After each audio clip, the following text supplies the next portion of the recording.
ወደፊት ስትጓዝ አሁንም እርግጠኛ አለመሆን ሊያጋጥምህ ይችላል። ያጋጥማል። በርግጥ ይህ ቪዲዮ ተግዳሮቶችህን በፍጹም ካንተ አያስወግድም። አሁንም ጥርጣሬ ይሰማሃል።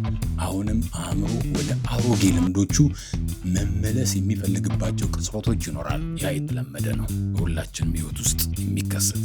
እንደኔ ያለ ሰው ቀጥሎ ምን ሊያደርግ ይችላል? መልህቅ ይሆናል። ስለተሸነፍኩ ሳይሆን በጥንቃቄ አስብ። ይህንን ችግር ሲመጣ ማን ትሆናለህ? እነሱ ሲመሩህ፣ እነሱ ሲጨክኑብህ። መረጋጋት ማለት ችግር አለመኖር ማለት ደግሞ አይደለም። አሁን ባዶ ቦታ ዝም ብለህ ጉልበትን እያባከንክ ስላልሆነ ማለት ነው።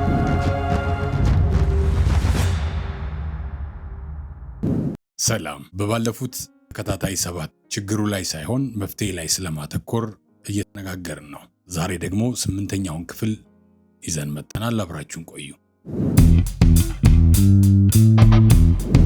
በዛሬው ርዕሳችን ደግሞ በ8ኛው ክፍል ማለት ነው የመፍትሄ ተኮር አእምሮ ማንነት በሚል ርዕስ እናያለን። ራስህን እንዴት እንደምታረጋጋ አስቀድመህ ታውቅ ይሆናል። አጥፊ የአስተሳሰብ ዘይቤዎችን ትለይም ይሆናል። ምን መለወጥ እንዳለበትም ትረዳ ይሆናል። ሆኖም በጫና ውስጥ አሁንም ያንኑ አሮጌ ምላሽ በመስጠት ላይ ትገኛለህ። ይህ የሚሆነው ባህሪያችን በመጨረሻ የሚመነጨው ከእውቀት ስላልሆነ ነው። ከማንነት ወይም ከአይደንቲቲ ነው የሚመነጨው። ጭንቀት ሲመጣ ዘዴዎችን ወይም ቴክኒክስን አታማክርም። ማነኝ ብለህ ወደምታምነው ማንነትህ በደመነፍስ ትመለሳለህ። ለዚህ ነው ዘላቂ ለውጥ የሚመጣው ማንነት ሲቀየር ብቻ ነው የሚባለው። መፍትሄ ተኮር አእምሮ ሁልጊዜም በራስ መተማመን ወይም አዎንታዊ ስሜት በመሰማት አይገለጽም። ለህይወት ባለው ውስጣዊ አቋም ነው የሚገለጸው። ያ አቋም ቀላል ቢመስልም ነገር ግን ኃይለኛ ነው፣ ወሳኝ ነው።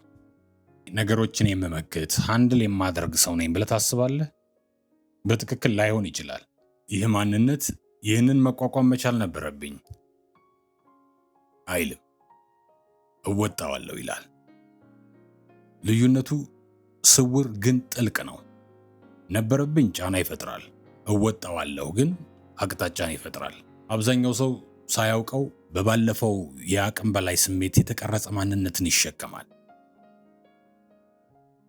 ራሳቸውን እንደሚገቱ፣ እንደሚደነግጡ፣ እንደሚሸሹ ወይም ከልክ በላይ እንደሚያስቡ ሰው ያያሉ። አንዴ ያንን ማንነት ከተቀበልከው በኋላ ባህሪህ በደመነፍስ ያንን ይከተላል። ችግር ሲመጣ ምላሹ ሊታወቅ ይችላል። ውጥረት ይነግሳል፣ ራስን መጠራጠር ይመጣል፣ እርምጃ ይዘገያል። ችግሩ በጣም ትልቅ ስለሆነ እኮ አይደለም። በስሩ ያለው ማንነት መፈራረስን ስለሚጠብቅ ነው። መፍትሄ ተኮር ማንነት ያንን የሚጠበቅ ነገር ይለውጠዋል። ነገሮች ቀላል ይሆናሉ ብሎ አያስብም። ተሳትፎን ወይም ኢንጌጅመንትን ያስባል። ይህ ማንነት ምቾት ማጣትን የእድገት አካል አድርጎ ይቀበላል። ችግርን እንደ ማቆሚያ ምልክት አድርጎ አይተረጉመውም። ይልቁንም ይህ ምቾት የሚነሳኝ ስለተሸነፍኩ ሳይሆን እየሰፋው ስለሆነ ነው ይላል። ያ ትርጓሜ ብቻውን ጉልበትን፣ ሞመንተምን ይጠብቃል። ሌላው የዚህ ማንነት መገለጫ ኃላፊነት ያለ ራስ ጥቃት ነው። ችግር ተኮር ማንነት በጥፋተኝነትና በአቅመ ቢስነት መካከል ይወዛወዛል። ወይ ሁሉም ነገር ያንተ ጥፋት ነው ወይም ምንም ነገር በአንተ ቁጥጥር ስር አይደለም። ሁለቱም ጽንፎች ኃይልን ይመጣሉ፣ ጉልበትን ይመጣሉ። መፍትሄ ተኮር ማንነት በመሃል ላይ ይቆማል።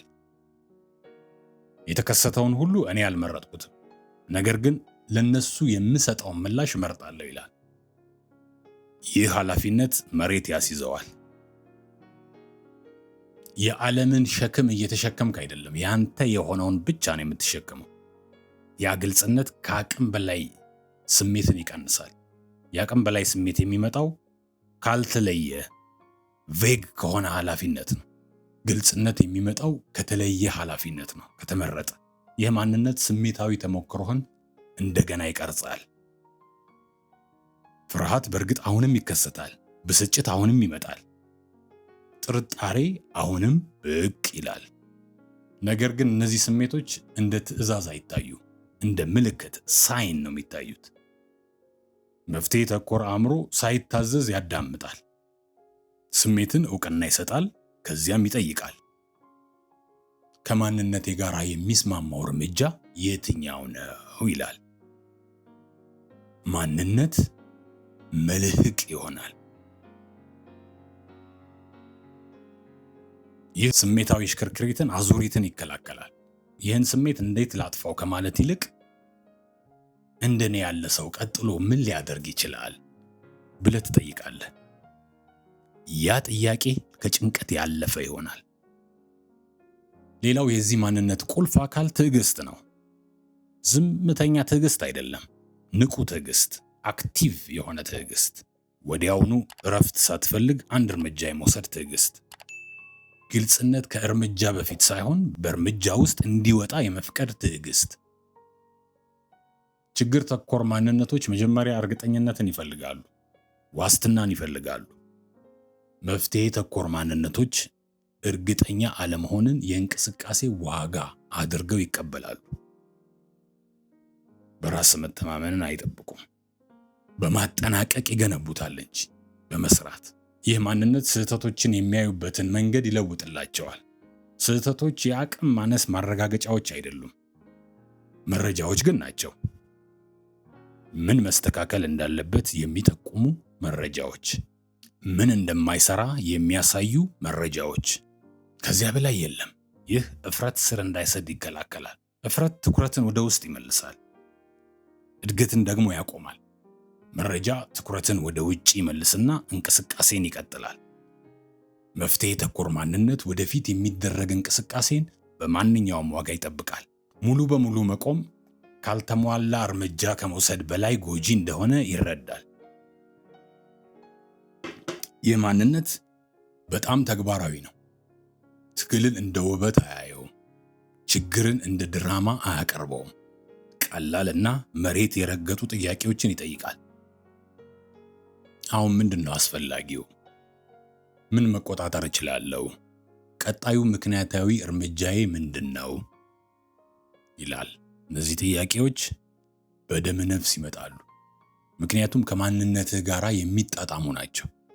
አታስገድዳቸውም፣ በተፈጥሮ ራሳቸው ይመጣሉ።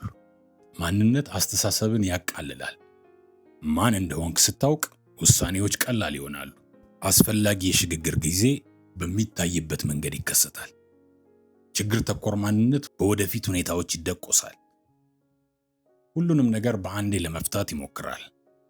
መፍትሄ ተኮር ማንነት በቅደም ተከተል ይኖራል። አንድ እርምጃ፣ ከዚያ ቀጣዩን። ይህ አናሊሲስ ፓራሊሲስ ያልነው ይከላከላል። መላ ህይወቴን እንዴት ላስተካክል ብለህ መጠየቅ ታቆምና ቀጣዩ ትክክለኛ እርምጃ ምንድነው ትላለህ። ይህ ሽግግር መረጋጋትን ይመልሳል። መረጋጋት ማለት ችግር አለመኖር ማለት ደግሞ አይደለም። ውስጣዊ ተቃውሞ፣ ኢንተርናል ሬዚስታንስ አለመኖር ማለት ነው።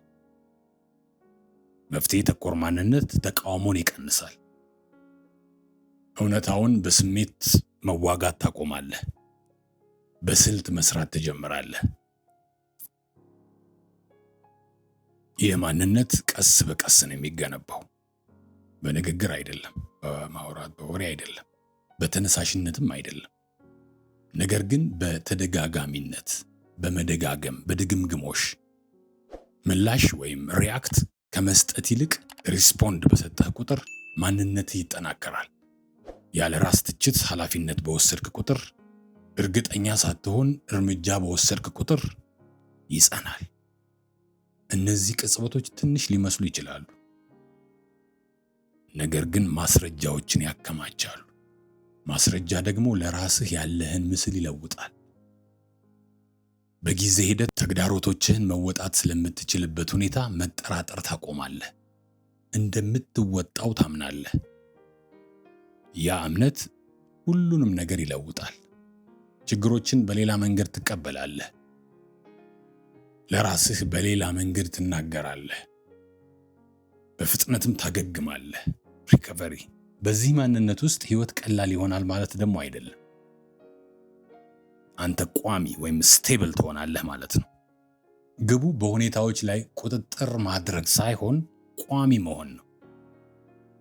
ለምላሾችህ ቁጥጥር ማግኘት። መፍትሄ ተኮር ማንነት ደረቅ አይደለም፣ ተለዋዋጭ ነው። ፍሌክሲብል። ሲያስፈልግ ያስተካክላል፣ በፍጥነት ይማራል፣ ያለ ድራማ ወደፊት ይራመዳል። ድራማዎች ችግርን ይመገባሉ ማለት ድራማው ማለት ይሄ ሆኖ መስሎ ለመታየት የሚደረጉ እንቅስቃሴዎች እነሱ ሌላ ነገር ነው። መረጋጋት ግን ያሟሟቸዋል። ይህን ክፍል ስታጠናቅቅ በጥንቃቄ አስብ። ይህንን ችግር ሲመጣ ማን ትሆናለህ? የምትወጠርና የምትሸሽ ወይስ መሬት የረገጥክና የምትሳተፍ? ያ መልስ ከብልህነት ጋራ ምንም ግንኙነት የለውም። ከማንነት ጋራ ግን ሙሉ ግንኙነት አለው። ማንነት ደግሞ ቋሚ አይደለም፣ ልምምድ ነው። ከዚህ በኋላ ችግሮችን ለማጥፋት እየሞከርክ አይደለም። ችግሮችን በግልጽነት የምትመለከት ሰው እየሆንክ ነው። እውነተኛው ሽግግር ይሄ ነው። አንድ ያ ማንነት ስር ከሰደደ ችግሮች ስሜታዊ ኃይላቸውን ያጣሉ። እነሱ አንተን አይገልጹህም፣ አያስፈራሩህም፣ ዝም ብለው ይመጣሉ። አንተም ምላሽ ትሰጣለህ በረጋ መንፈስ ታቅዶበት። በአንድ ጊዜ አንድ እርምጃ ማለት ነው። ቀስ በቀስ ማለት ነው።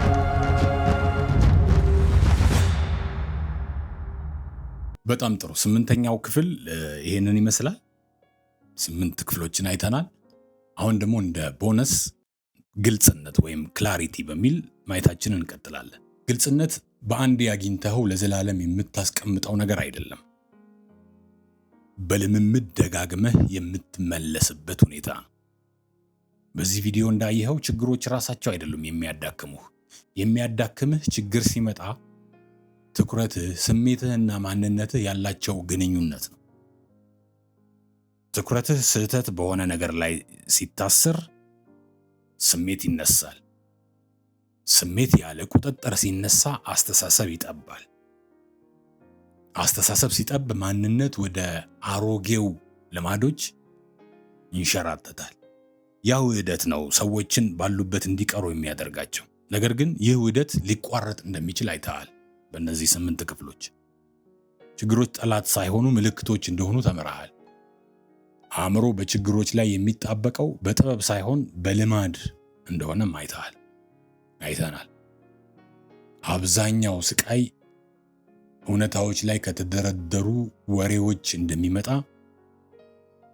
ወሬዎች ብለን ስንል ውጫዊ ወሬዎች ሳይሆኑ አእምሮ ተርጉሞ ውስጥ ላይ እዚህ ባለፈው እንዳልነው እዚህ ውስጥ ስለ ወሬ ስናወራ ከውጭ የሚመጣውን ወሬ ሳይሆን እዚህ ውስጥ አእምሯችን ነገሮች እየፈጠረ የሚያወራቸውን ወሬዎች። ስለዚህ ወሬው ከየት እንደሚመጣ ስሜትን መቆጣጠር ማፈን ሳይሆን መሪነት እንደሆነ አይተናል በግልጽ። መፍትሄ ተኮር አስተሳሰብ ሊሰለጥን የሚችል ክህሎት እንደሆነም፣ የምትጠይቃቸው ጥያቄዎች የህይወትን አቅጣጫ እንደሚቀርጹ፣ ትኩረት ጡንቻ እንደሆነና ታቅዶበት ሲሰራ እንደሚጠናከር፣ እናም በመጨረሻ ዘላቂ ለውጥ የሚመጣው ከማንነት እንጂ ከጥረት ብቻ እንዳልሆነ አይተናል። እነዚህ ረቂቅ ሐሳቦች አይደሉም፣ ቱልስ መሳሪያዎች ናቸው። መሳሪያዎች ደግሞ የሚጠቀሙባቸው ብቻ ናቸው። ግቡ ችግሮችን ከህይወት ጠራርጎ ማጥፋት አልነበረም። እንደሱ አይነት ግብ ከያዝክ ያ ግብ አንተን ደካማ ያደርግሃል። እውነተኛው ግብ በችግሮች ፊት ቋሚ መሆን ነው። የረጋ አእምሮ አይደነግጥም፣ አያጋንንም፣ ወደ ውስጡ አይፈራርስም። ቆም ይላል፣ ይታዘባል፣ ይላል፣ ከዛ ምላሽ ይሰጣል። ይህ ምላሽ ፍጹምነትን አይጠይቅም፣ ተሳትፎን ግን ይፈልጋል። አንድ ግልጽ ውሳኔ፣ አንድ ትንሽ እርምጃ፣ አንድ እርምጃ ወደፊት ያስኬዳል። በጊዜ ሂደት እነዚህ እርምጃዎች ይጨምራሉ፣ ይደራረባሉ እና ሲደራረቡ አንድ አስፈላጊ ነገር ይለወጣል። ከራስህ ጋር ያለህ ግንኙነት። ራስህን በሁኔታዎች ምህረት ስር ያለ ሰው አድርገህ ማየት ታቆማለህ። እነሱ ሲመሩህ፣ እነሱ ሲጨክኑብህ፣ የሚመጣውን መመከት የምትችል ሰው አድርገህ ማየት ትጀምራለህ ራስህን። ሁል ጊዜ መልሱን ስለምታውቀው ሳይሆን ቀጣዩን ለማግኘት በራስህ ብቃት ስለምትተማመን። ያ እምነት የመረጋጋት መሰረት ነው። መረጋጋት ማለት ችግር አለመኖር ማለት ደግሞ አይደለም። ውስጣዊ ተቃውሞ አለመኖር እንጂ። እውነታውን በስሜት መዋጋት ስታቆም ጉልበት ታገኛለህ። አሁን ባዶ ቦታ ዝም ብለህ ጉልበትን እያባከንክ ስላልሆነ ማለት ነው። ጉልበት ሲገኝ ደግሞ ግልጽነት ይመጣል። ግልጽነት ሲመለስ ተግባር ቀጥተኛ ወይ ቀላል ሲምፕል ይሆናል። ቀላል ሲባል ዝም ብሎ ተራ ቀላል ሳይሆን ቀጥተኛ፣ ግልጽ። ወደፊት ስትጓዝ አሁንም እርግጠኛ አለመሆን ሊያጋጥምህ ይችላል። ያጋጥማል። በእርግጥ አሁንም ጥርጣሬ ይሰማሃል። አሁንም አእምሮህ ወደ አሮጌ ልምዶቹ መመለስ የሚፈልግባቸው ቅጽበቶች ይኖራሉ። ያ የተለመደ ነው፣ በሁላችንም ሕይወት ውስጥ የሚከሰት። አሁን ያለው ልዩነት ንቃት ነው፣ አዌርነስ። ትኩረትህ ወደ ጭንቀት ሲያመራ ታስተውላለህ። ስሜት መሪነቱን ሲይዝ ታስተውለዋለህ። ማንነትህ ሲሸሽ ታስተውለዋለህ። በዚያ ማስተዋል ውስጥ ምርጫው እንደገና ብቅ ይላል። አሁን ባለስልጣኑ አንተ ነህ። አውቀሃላ። ሁሉንም ነገር በአንዴ መቀየር ደግሞ አያስፈልግም። እያንዳንዱን ሐሳብ ፍጹም አድርገህ መተግበርም አያስፈልግም። እሱም ሌላ ጭንቀት ውስጥ መግባት ነው፣ ሌላ ውጥረት ውስጥ መግባት ነው። ወደ አንድ መርህ መመለስ ብቻ ነው የሚያስፈልግህ። አሁን ምን ማድረግ እንደምትችል ላይ አተኩር። ያ ትኩረት መሬት ያስይዝሃል። ባላንስን እንድትጠብቅ ይረዳሃል። ተሳትፎ እንዲኖርህ ያደርግሃል። እንድትንቀሳቀስም ያደርግሃል። ሕይወት ግልጽ የምትሆነው ችግሮች ስለጠፉ አይደለም እኮ። አእምሮህ ከነሱ ጋር ያለውን ግንኙነት በተለየ መንገድ ማስተናገድ ስለተማረ ነው። እና ያ ክህሎት ሁል ጊዜ ለአንተ አቬለብል ይሆናል፣ ይገኛል። ከአቅም በላይ የሆነ ስሜት ሲሰማህ ወደ መሰረታዊ ነጥቦቹ ተመለስ። እውነታውን አእምሮ ከሚፈበርከው ወሬ ለየው። ይሄ ውጫዊ ወሬ ሳይሆን ውስጥ ስለሚወራው ወሬ። ስሜታዊ ጫናውን ቀንስ። የተሻሉ ጥያቄዎችን ጠይቅ። ትንሽ እርምጃ ውሰድ። ግልጽነት የሚገነባው በዚህ መንገድ ነው። ቀስ በቀስ በተከታታይነት፣ ያለ ማስመሰል፣ ያለ ድራማ። ይህ ቪዲዮ ተግዳሮቶችህን በፍጹም ካንተ አያስወግድም። እነሱን የምትገጥምበትን፣ እነሱን የምትዋጋበትን መንገድ ነው የሚለውጥልህ። ከዚህ ነጥብ ጀምሮ ችግሮች የሚፈሩ አይደሉም፣ የሚሰራባቸው ግን ናቸው። እና አንተ ሕይወት እንድትቀልልህ የምትጠብቅ ሰው አይደለህም። ሕይወት ጥርት ባላለችበት ጊዜ እንኳን በግልጽ ማሰብ የምትችል ሰው ነህ። አሁን እውነተኛው ውጤት ይሄ ነው።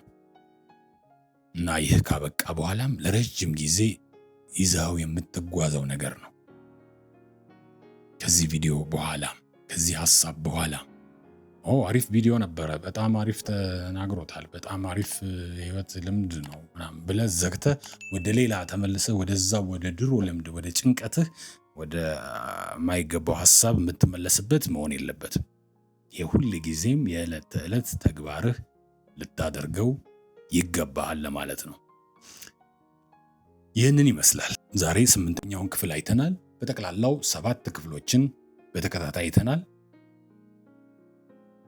መፍትሄው ላይ እንጂ ችግሩ ላይ ስላለማተኮር አንስተን በ8 ክፍሎች በርካታ ሐሳቦችን አንስተናል። ምናልባት ለመጀመሪያ ጊዜ ይህንን ክፍል አግኝታችሁት ከሆነ በፕሌይሊስት ውስጥ እናስቀምጠዋለን በዚሁ ቻናል ላይ። ስለዚህ ሁሉንም ተራ በተራ ከአንድ ጀምሮ ደረጃ በደረጃ እንድትሰሙት እጠቁማችኋለሁ። አብራችሁኝ ስለተጓዛችሁ በጣም አመሰግናለሁ። በቀጣይ ደግሞ ሌሎችን ሌሎች ሲሪየሶች ሌሎች ተከታታዮችንም እያያዝን እንመለሳለን። አልፎ አልፎ ደግሞ እንግዶችንም ይዘን ከእንግዶች ጋርም የምንቀመጥበት ፕሮግራም ይኖረናል። ተመልሰን እንገናኛለን። እስከዛው መልካም ጊዜ። ሰላም፣ ፍቅር፣ ህብረት ከሁላችን ጋር ይሁን። ሰላም ብለናል ቤተሰቦቻችን፣ አብራችሁን ስለሆናችሁ አሁንም ደግመን እናመሰግናለን። ቴዴል ቲዩብ ከኛ ጋር ቆይታ እያደረጋችሁ ስለሆነ ደስ ይለናል። እዚች ጋር ቀዩዋ ለእናንተ በጣም ወሳኝ ነገር ናት። ቀዩዋን ሰብስክራይብ ተጫኗት። ከአጠገቧ ደውላለች። ደውሏን ከተጫናችሁ ሁሌም የምንለቃቸው ቪዲዮዎች ወደ እናንተ ይደርሳሉ። ተመልሰን እንገናኛለን።